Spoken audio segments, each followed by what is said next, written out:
Additional formatting options in Excel. We can apply many other formatting on the worksheet. Let us discuss them one by one. Cell borders.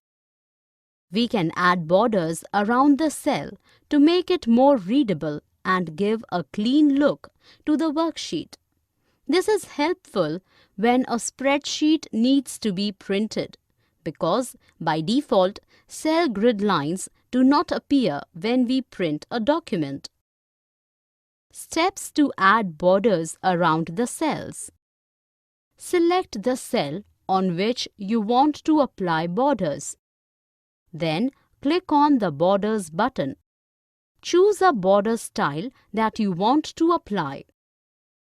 To have different colors of borders at different sides of cell, click on the down arrow next to the Borders button. Select the Draw Border option from the drop-down menu. Choose the line width and color of the line to draw border.